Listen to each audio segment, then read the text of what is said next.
things, and we need to have the right perspective about work. That we'll stress ourselves out about a job that we are gaining nothing from. Because no matter how much hours you add to that clock of work, the salary, whatever you gain in salary during the week, still can't pay you for the amount of stress sometimes that you go through. That's true. Especially when you become senior. And when you become a senior? Okay, and you see all your years that you work in, and now you have a good perspective. That's why I asked you. You have a good perspective where you could say, man, if I were younger, I would have done better. I would have spent more time with my family. I would have done X, Y, Z. That's what I'm asking. I'm asking you to look at what it means. What have you gained? Yes. Some of you become extremely successful at life. Extremely successful, and you did everything. But now in the grander scheme of it, what have you gained? Or your profit? Satisfaction? Okay. But have it benefited you in a place where you could say now, I'm like, man, I'm glad. If I can do it, I'll do the same thing. Right? And is anybody there that would say, man, if I had a choice, I would live my life out the same way I did? Or you'll make some change. You'll make some changes. Right. Yeah. All right. So that's what I'm trying to get to. That's what he's trying to get to. He's trying to get to that the perspective. Keep this in mind. He's asking you how you live. What is your perspective of work? Right? Understand this. That we have short-lived lives.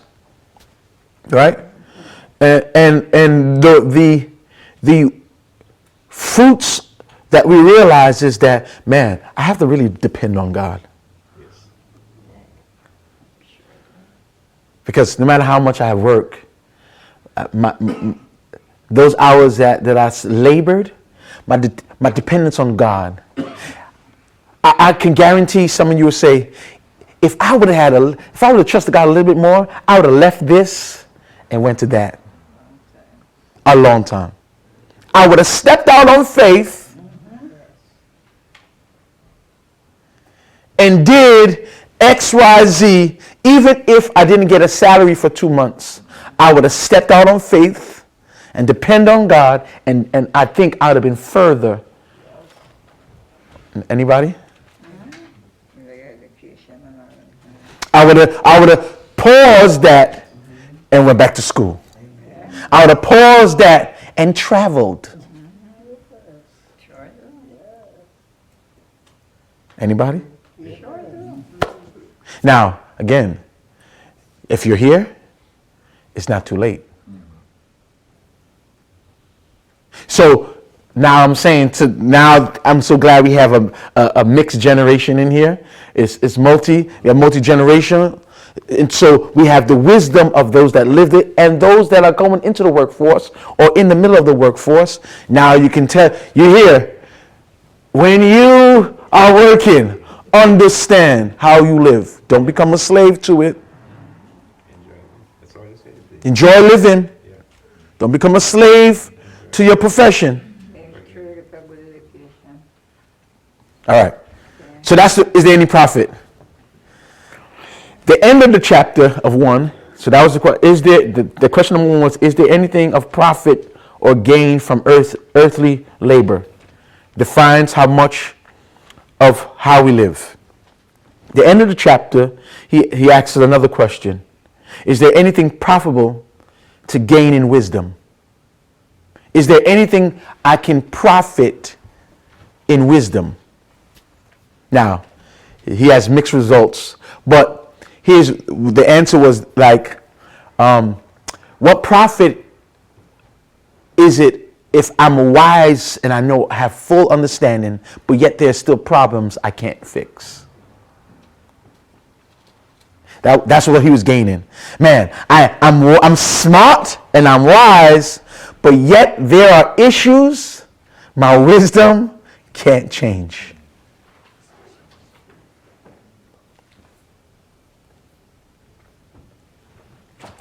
He wants to talk about your thinking. How are you thinking about life? Your understanding.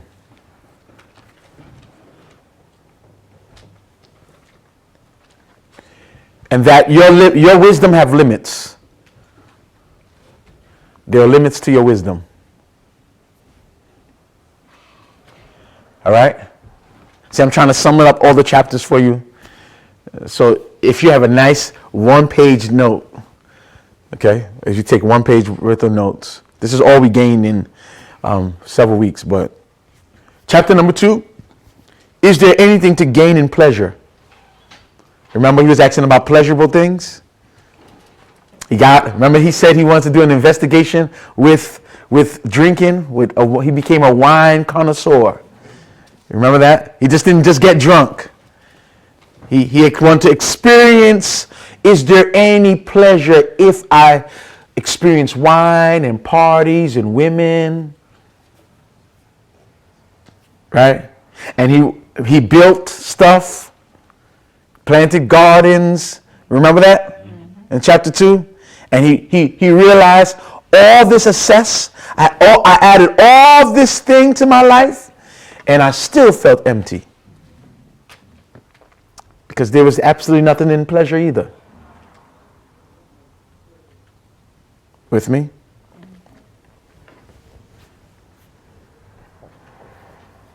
All right.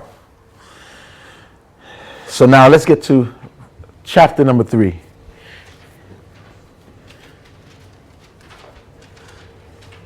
So the pleasure, that talks about your pleasure, your priorities. He also, add that to that question number 3, your priorities.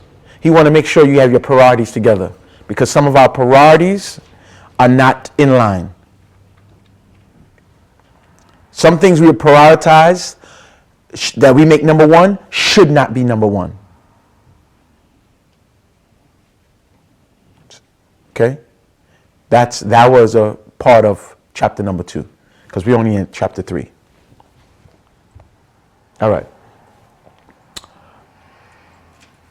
So turn your Bibles. We already did. Oh, okay. We already did. In everything, there's a time and a season. Okay, we did that before. So we actually at Ecclesiastes 3 verse 16. And this should be a little bit more interesting. I'm gonna pull in a lot of things that we talked about last week. Not the Sunday that just passed, the one before that. Okay, right. So let's you found it? Ecclesiastes 3:16. Furthermore, I saw under the sun that in the place of judgment there is wickedness, and in the place of righteousness there is wickedness. I said in my heart, God will judge the righteous and the wicked, since there is a time for every activity and every deed. Verse 18. I said to myself, as for the Son of Man, God tested them so that they may see for themselves that they are but beasts. Verse 19. For the fate of both men and beasts are the same. As one dies, so does the other. They all have the same breath. Man has no advantage over the animals, since everything is futile. All go to one place, all come from the dust, all return to the dust. Who knows if the spirit of man rises upward and the spirit of the animal descends into the earth? I've seen that there's nothing better for man than to enjoy his work, because that is his lot. For who can bring him to see what will come after him? Now, this continues also into chapter number 4. We probably won't get to it, but we can just turn to that. Just so you just get up until verse number 3. Again, I looked and I considered all the oppressed taking place under the sun. I saw the tears of the oppressed, and they had no comforter. The power laid in the hands of the oppressor. There's no there was no comfort. So I admired the dead, who was already dead, who had already died, above the living who are still alive. Better than both is he who has not yet existed, who has not seen the evil that has been done under the sun. Okay? Yeah, very depressing. Let's go back to 16, okay? Because, let's read that one more time.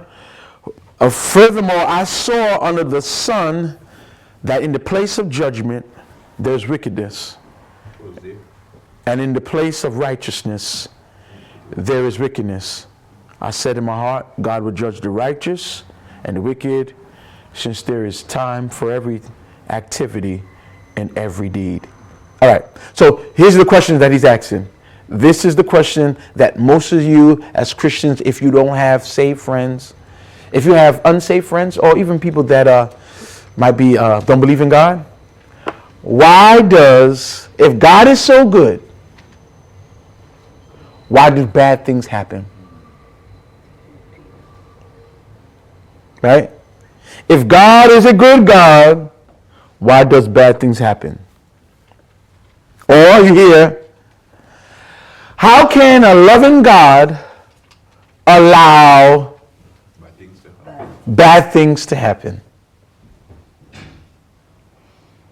If God is so great and so good, how come this bad experience happened? Right? Or if God is so good, why does the bad people seem like they prospering more? Anybody ever wonder?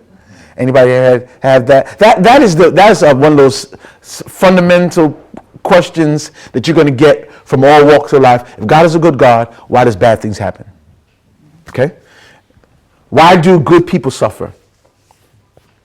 That is the question. Why does good people suffer? And so what the teacher is seeing is that in life, that where I expected good, wickedness showed up. I was expecting judgment and justice, and instead of that, wickedness showed up. Instead of righteousness, I was expecting righteousness, but wickedness showed up. Now, from your experience, you can testify to that too. There are places you were expecting good things, and from that good place, terrible things came from it. With me so far? And so all of us goes through moments, that's the reality of the world, that evil comes from places where we was expecting good to happen. And that's one of the things that is hard, okay? So in your Bible where it says, I think your Bible says judgment, or that is really justice. So in that is more of a place, an administration, that you expect administrations, governments to be good, because governments and places that are in control should be able to either squash wickedness, right, or control it.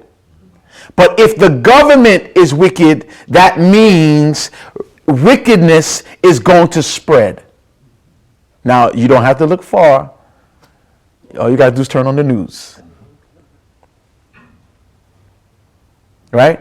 So if the system is corrupt, it's going to corrupt the land. I'm expecting the administration to be righteous and just, but there's nothing but wickedness there. Now, that was one of the prayers from before with, why would God allow this guy in the office? Why would God do something like that? Right? Same thing with Saul. Why would God allow a wicked king to rise? With me? All right. So let's turn our Bibles to Psalms Psalms 94.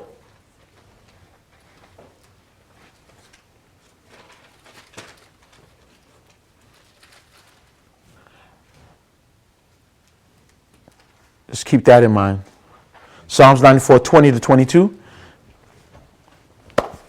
And from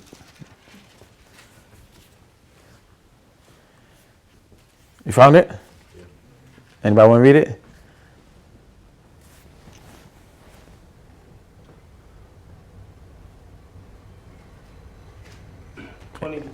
Yes. Shall the throne of iniquity have fellowship with you, which frames mischief by a law? Mm-hmm. They gather themselves together against the soul of the righteous Mm-hmm. and condemn the innocent blood. Mm-hmm. But the Lord is my defense and my God Mm-hmm. is the rock of my refuge. Shall God see all this mischief going on and people assembling themselves in wickedness and what's going on? Like, you ever asked that? Like, okay, God, you don't see all this stuff brewing? Where are you? What would make people do such? People assemble and gather for this wickedness, and you're like, it don't even make sense. Like, they're brewing up this mischief. Like, God, you don't see what's going on,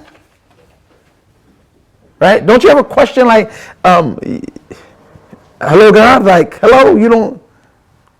All right, let's see why.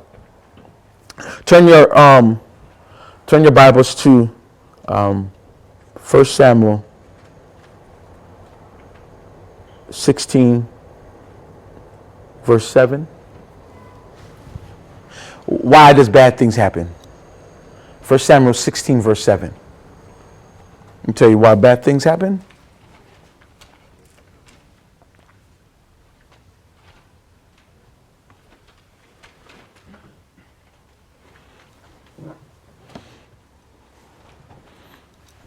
Found it?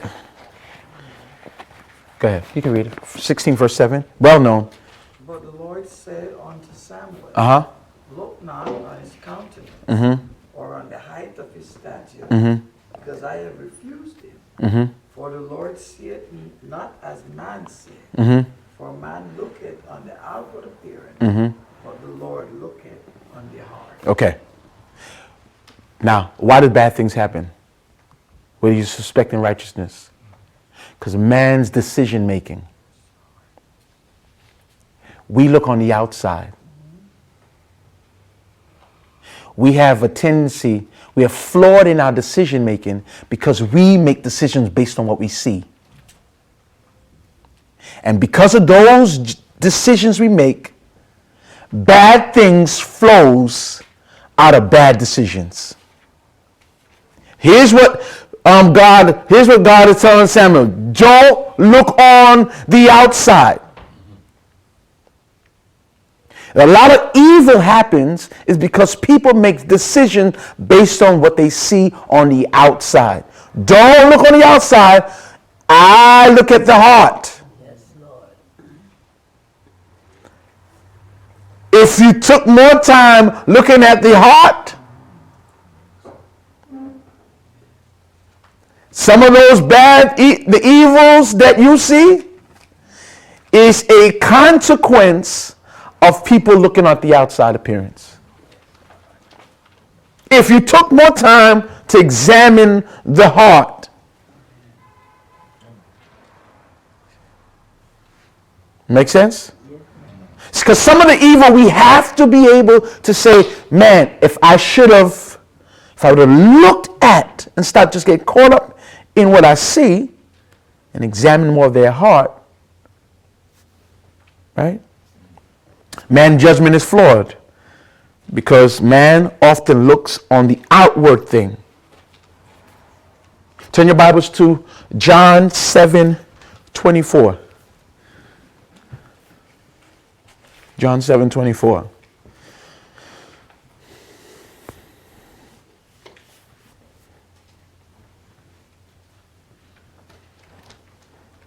And even if you go to, you go to John 7:24.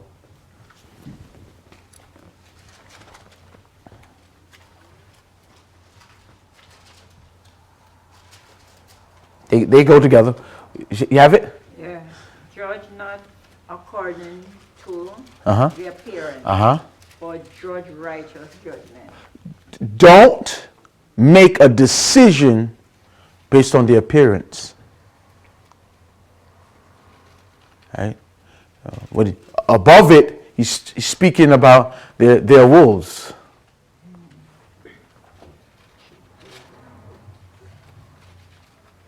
Right? They dress, look, because you can be fooled by a sheep, look like a sheep, but the heart of a wolf. Oh, yeah. Be careful. Right? Now, we often, based on going 2 weeks ago, we seen this in Genesis 32 with Aaron's decision. If you want to, you go to Genesis 32. We seen this with Aaron's decision. A place where, you can go to Genesis 32 if, just for conversation's sake. This is why last week this would have been more appropriate and it made more sense. Let me get my Bible out to it so I could show you. Genesis 32.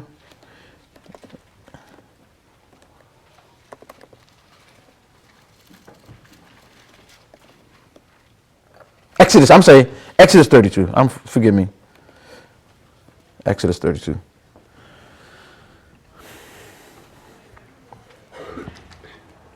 All right.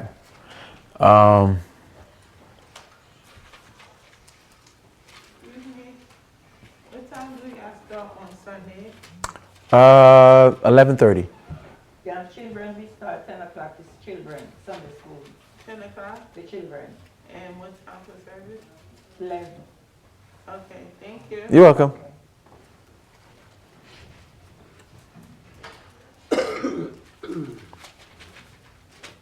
Okay. 32. Exodus 32. But I want to point out something that God says to Moses. Look at verse number,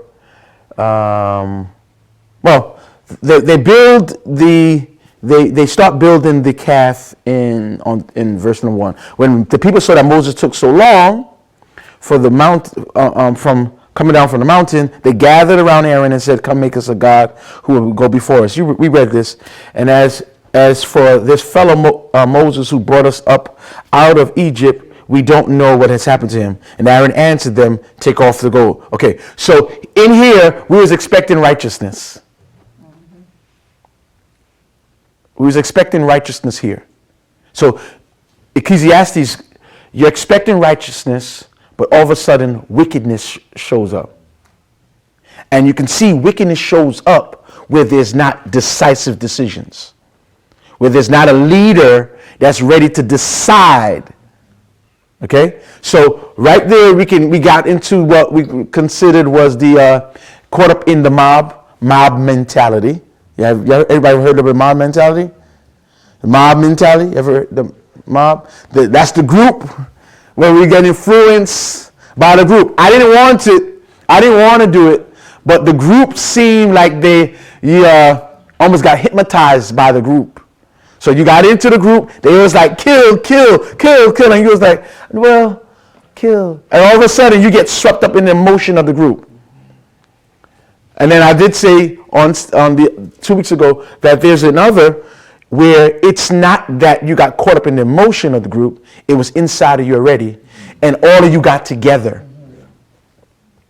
You link up with people that's like-minded.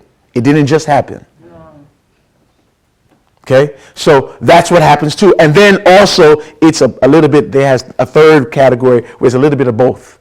It's in you, a little bit, and you just link with somebody, and all of a sudden. So we can see already, bad decisions happens, right, when you're not stable enough to say, no, this is not right. Okay, now God says something about people that I want to point out to you for a moment. He says that these are stiff-necked people.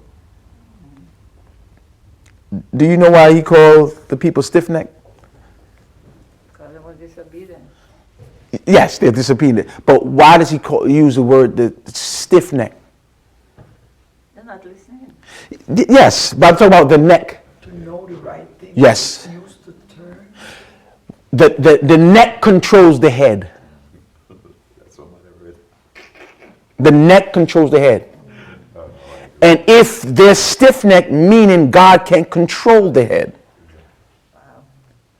That's what he means by stiff. This neck is stiff. So if the neck is stiff, I can't control the head. There is no up, down, this side. It's one way. Okay. So when he says stiff-necked, it means if I can't control the head, the neck is controlling the head. So I can't do anything with your thoughts because your neck is stiff. I can't turn you. How can I make you turn around if your neck is stiff? How can I make you look in my direction if your neck is stiff? You ever had a crick neck before? Oh, yeah. Hey, who ever had a crick neck? You ever somebody, you know how long it take you? Right, you don't do this. You do one of these. Now you know how long that takes you to turn? That's what God is trying to say. That you get so locked in doing your own thing that to get you to move, it's going to be impossible. That's why he called it stiff neck. That's what I was trying to get to, right? He can't control the neck. That's why God's biggest thing was, if I can't control your head, it's hard. Go down to your stiff neck people. They made up their minds already. They would not turn their heads to look at me. All right? So our decisions, we tend to look on the outside. Okay? Right. Now, let's look at Matthew. Oh, look at the time. Look at Matthew 7:20. Matthew 7:20. Again, I think I'm trying to point out there's more. I think this is what the teacher was trying to get to. Matthew 7:20.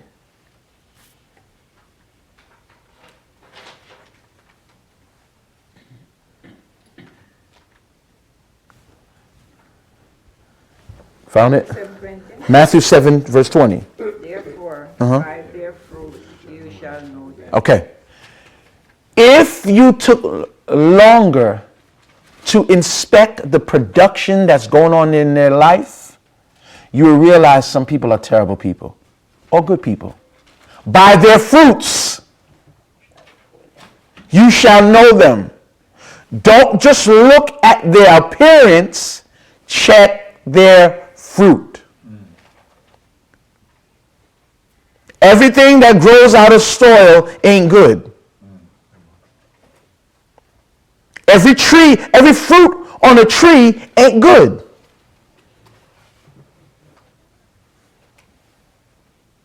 What we're trying to establish is wickedness shows up where righteousness is because some of the decision makings and actions of our own, we don't take the time to look at what we're doing.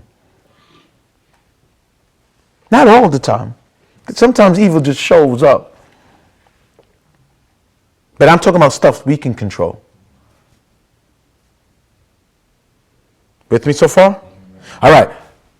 Proverbs 18. We're going to do a lot of Proverbs 18. Here's another reason. Proverbs 18, verse 13. This should hit home a little bit more for you. Proverbs 18, verse 13. Don't look on the outward appearance. Check their fruit.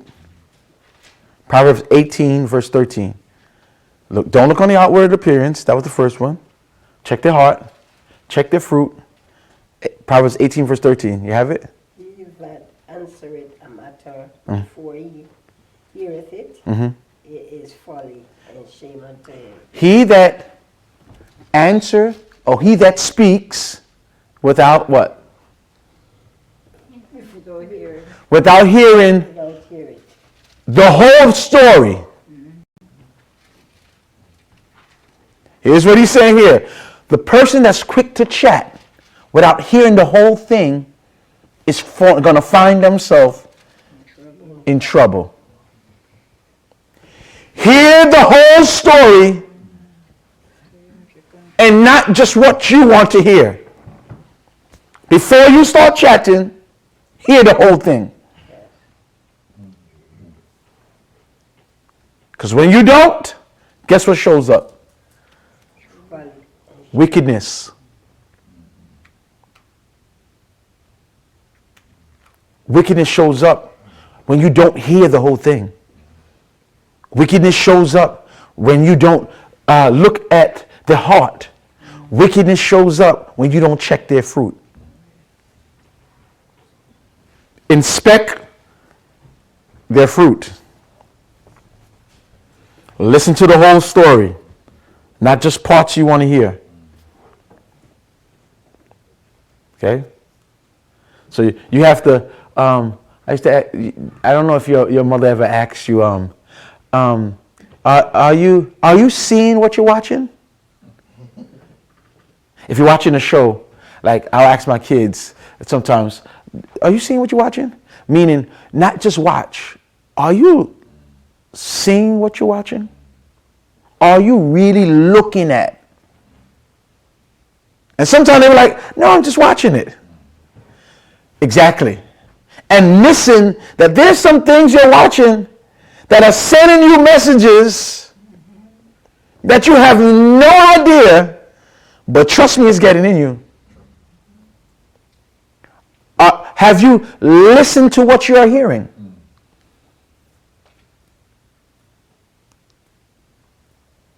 Right? That's what it requires deeper. I think sometimes we just take in information. Sometimes we just take it in and we just take it in but sometimes it requires us to pause for a second. Are you seeing what you're watching right now? Are you listening to what you're hearing? Are you tasting before you eating? Or you just grab it down, just But have you taken the time? Oh, taste and see. That's what he was asking. Oh, taste and see that the Lord is good. He's trying to say, let me marinate a little bit in your mouth. Like a chef. Let me see. Oh, I taste a little grace. There's a little mercy in that. Have you ever tasted and see how good the Lord is? That's what he's trying to say. Have you really, not just gulped it down. Have you nibbled and, okay. Savor it. That the Lord is good. In your life, don't just, when you live every day, we have the tendency just to, but when you pause and taste and see how great God is every minute of the day. Okay? All right. Let's move. Okay, so all of this, make sure. Don't look at the outside appearance. Look at the heart. Inspect their fruit. What they're about. I believe, I don't want to just know your church life. I want to know your work life, your home life. I want to find out what your street life is, because you shouldn't have good fruit just in church. I want every environment. I want to see, because all those environments are soils. Every environment that's attached to a person, that's soil. So the soil's supposed to match at work the same way it matches at church. I want to see what you're like at home too. Everywhere. I don't want you just to have you have good fruit at church. All the soils that you are attached to, I want to see your production. That's important. All right? Because you may have a sheep, a wolf. Okay. All right.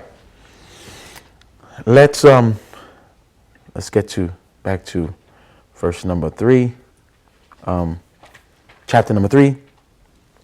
Let's get to 18. God is going to judge. Let me jump to 18. I said to myself, as the Son of Man, God tests them so that they may see for themselves that they are but beasts. I said to myself, why does God let sometimes these bad things happen, and it got to the point that God wants you to know you are but a beast. Now that sounds terrible, but what he's trying to say is that you are limited. Suffering reminds you that you are limited. You are but a beast. That sounds so bad though. That you have to have a level of bad things happen sometimes in order for us to be humble. To humble us. Okay? All right.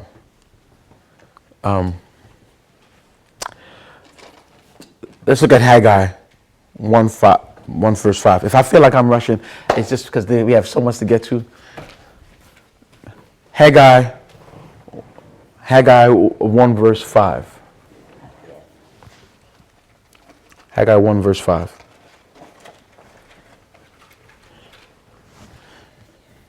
Bad things happen. Now Consider your ways. now consider, thus said the Lord of hosts, consider your ways. Consider your ways. Okay. You are but beasts. You are but beasts. I wanted these things to happen to know you are limited. I let bad things happen because I want you to know you're not in control. I wanted these things to happen so that you can take now thoughts about yourself. When I'm saying consider your ways, you have to get to the point where you examine who you are. Right? Because if you think you are greater than the beast, you are more than I'm second to God. Understand, there's some humbling that's going to happen. There are going to be points where God humbles you that you know your limitations. Now, what happens is bad things happen. Let's go back to verse 16, 17. Bad things happen is when we get a false perception of ourselves. Haggai here is asking, consider your ways. Understand yourself.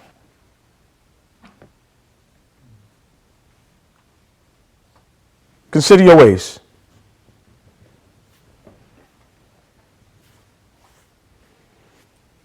With me?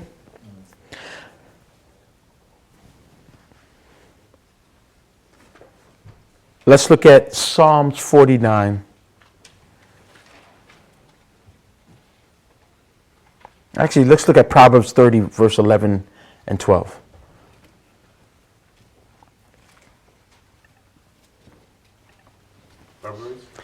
Proverbs 30.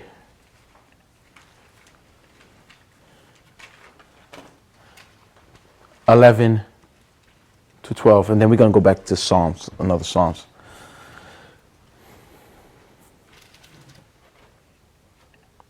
Proverbs 30, 11 to 12. You got that?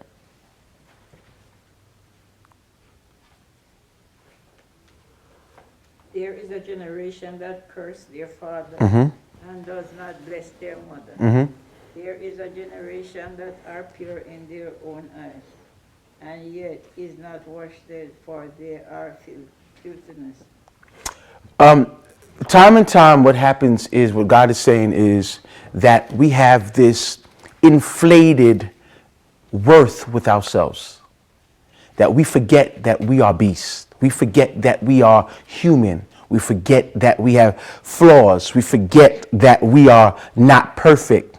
And so there is a generation that curse their mothers, curse their fathers, because in their mind, they are the greatest thing since sliced bread.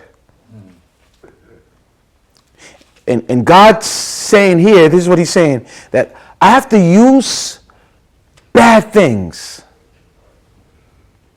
I have to use bad things that you can learn. Look at it'll drive this verse drives it home a little bit more for you. Psalms 119:71, verse 71. Psalms 119, verse 71.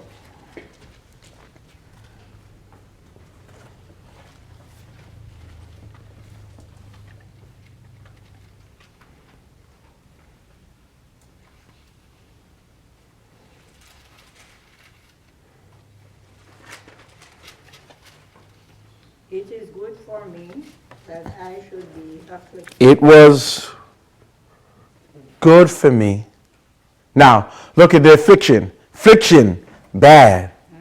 That I might learn my stuff. It was good for me that I was afflicted because then I learned. Check that train. Bad affliction was good, led to me learning. For us to learn. Affliction, hurtful, but good. I needed that bad thing for my good because I wasn't learning it no other way. How else? Like, I mean, some of us, this is the only way. Well, I'm not going to say all of us, This is the only way we learn. It's fine. all of us, pain is it's painful, but it's the greatest teacher. Yes. Truth. You have time to talk to God. Time to talk to God and you know what you need to stay away from. Oh my God. You know why the brain gives you those triggers of pain? Because it was all sensory. When you sometimes poke you, that's your brain sending off receptors and saying there's pain in your. Something wrong with some part of your body. It's telling you something is wrong. This needs attention. Oh yes. Because when it's good, sometimes we don't pay attention that something is going wrong. And so there's pain. God sends pain so that you can give it the necessary treatment and attention. Right? That's why while we go through some painful things, it's not that sometimes that God is trying to break some things out. Sometimes God wants you to give it attention. Have you been paying attention to this? Are you caring for this? When we start caring for our bodies, we don't take the right thing. Man, my knee is painful. I got to lose a little weight. Because you allow yourself to let go. That's what it is. Some things in our life requires our attention. And God used pain because sometimes you stop paying attention to Him. You allowed yourself to get away, and He does this. So this is how I have to learn. Oh my God, now I got to run back to Him. And that's what it takes for us sometimes, that we go through suffering for us to run back to God. Truth, Papa. Very true. Make sense? Sure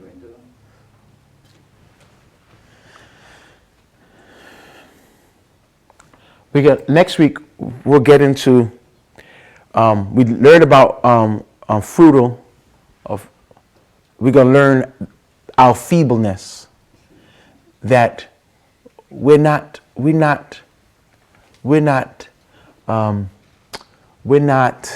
Is a proper word I'm trying to. We're not as strong and put together as you think we are. That we're feeble.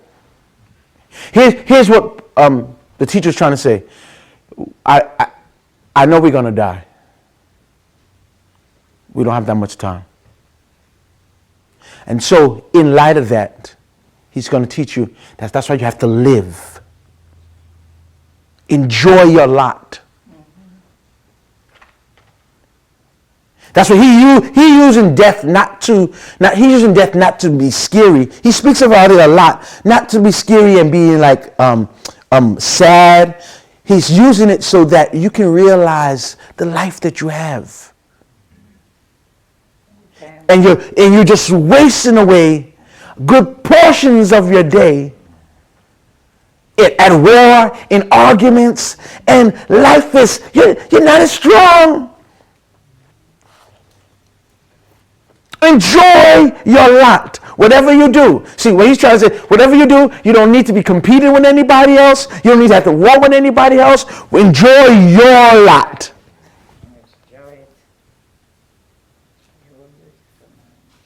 Enjoy what you enjoy. Let's get to it, because next we're going to bring with 4.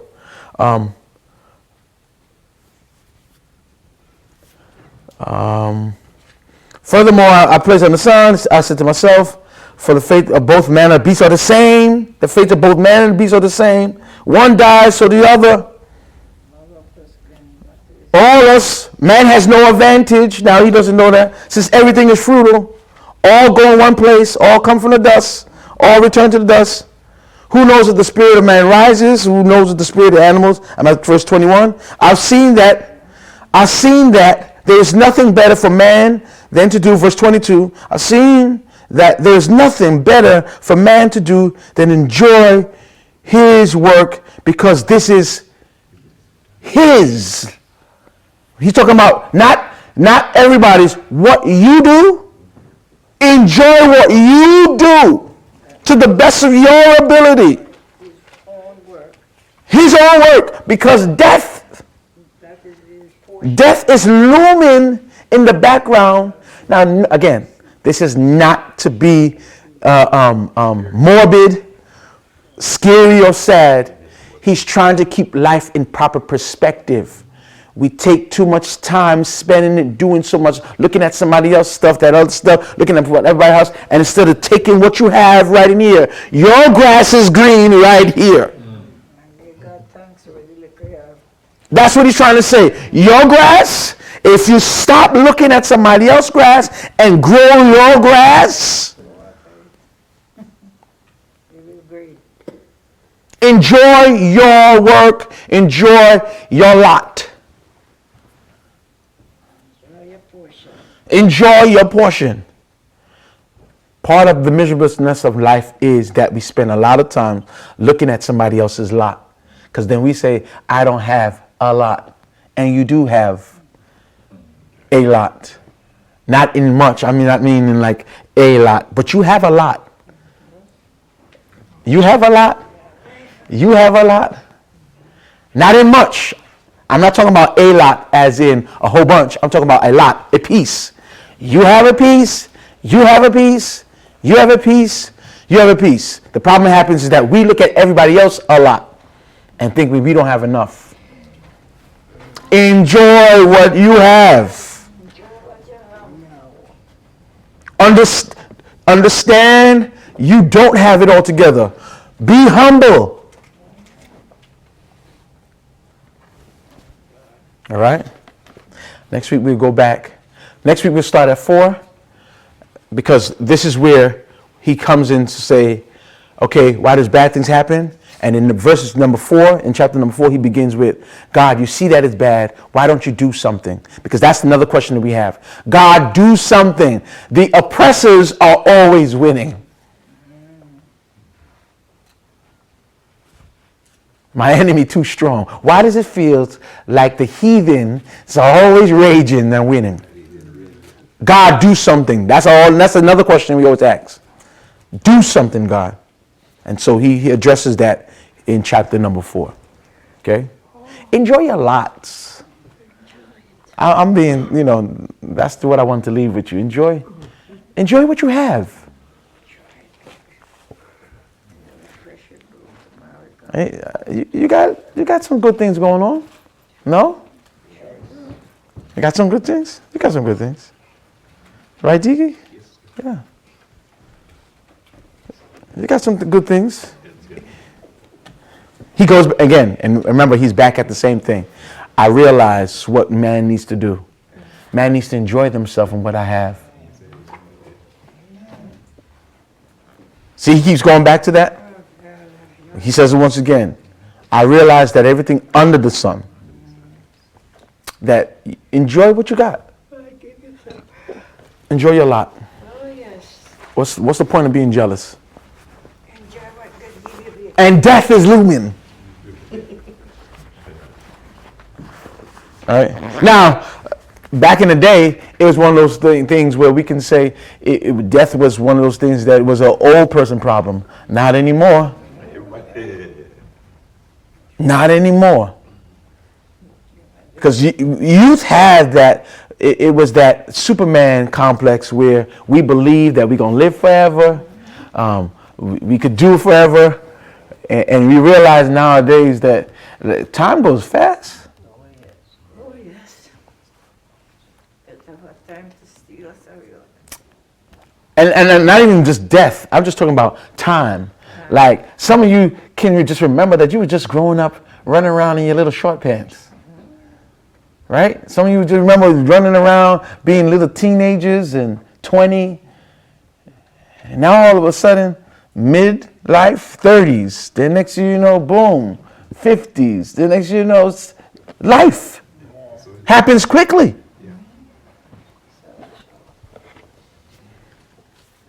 And it's for us to have proper perspective. Enjoy what we got. Amen? All right. That's all for tonight. Everything's beautiful in its time. Hallelujah. Beautiful. Everything. Thank you, Lord. Help us, Lord, to enjoy it. Yes. Enjoy it. And what you have not done, do it. Thank you. Buy a plane ticket and travel the world. You want to go to Israel? Go ahead. Say, listen, Diki, I won't be home this weekend. I'll be in Israel. Yeah, don't worry. You do the cooking. You do that. She don't want to leave? What? Oh, you're a chicken.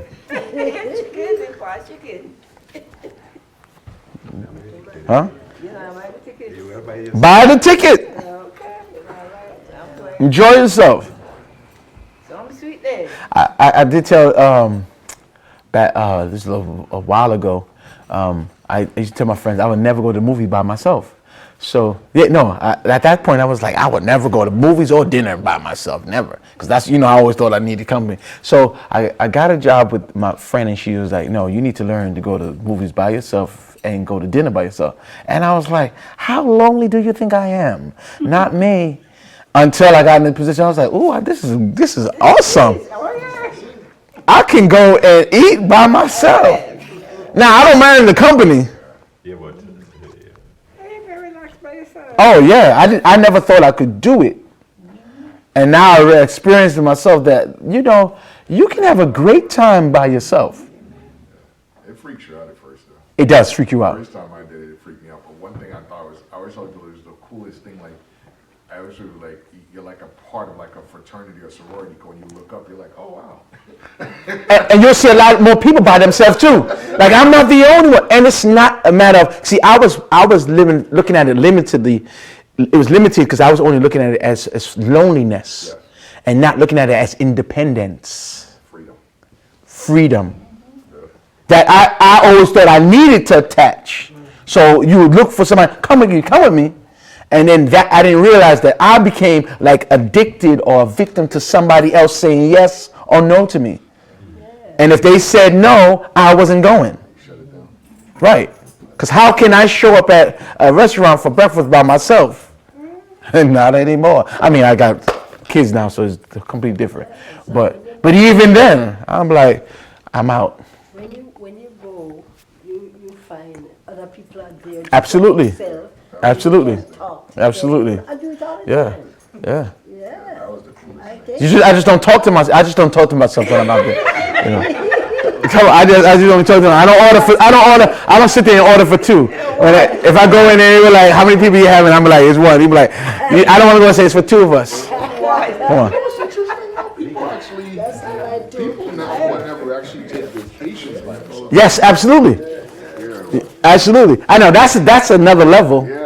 Come on, we go home to go vacation by yourself.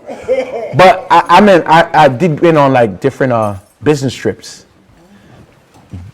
I think it's easy to cover it in a business trip, but I'm talking about like, By yourself. yeah, like we go on vacation and like we're at this table here, like, and then there's a person over here just By themselves. there. Yep. I was like, wow. But if you have to enjoy, because if you wait for some people, you will never get to experience what it feels like to be on a cruise. And to some degree, it's still also kind of limited because I guess I was listening to like the radio the other day and somebody made a point today with like social media. You're kind of never ever really Right. You're never really disconnected. yeah all by yourself. Right. Some people actually will like FaceTime or Skype Right. someone and sit there and have dinner. Right. Which it makes it more incentive for you. You should buy yourself a ticket because you only are FaceTime away from company if you need it. But I'm talking about people that have not don't allow themselves to experience the grandeur of life. And you can't run around. And then you got to wait till somebody has to push you in a wheelchair. No. All right. Let me talk to your daughter. All right. No, I'm talking to the big daughter. Let's make sure. And I think now vacation this year, and she go by herself. Okay. That's truth in it. I know. Hey, listen. Like in church. Again, I'm only based on what he says. I don't see that. Enjoy. I know you are. Enjoy life. Enjoy your lot. Yes, sir. I stop sleeping up and I get a few moments. Enjoy it. Stop it. Because before you know it. Change. All right. Right. And again, it's not to be sad or think about death, but perspective. This is what he wants to have, the proper perspective about life, priorities. If you want to go to Europe, then go. I want to go to Africa. And my wife didn't want to go. So guess what?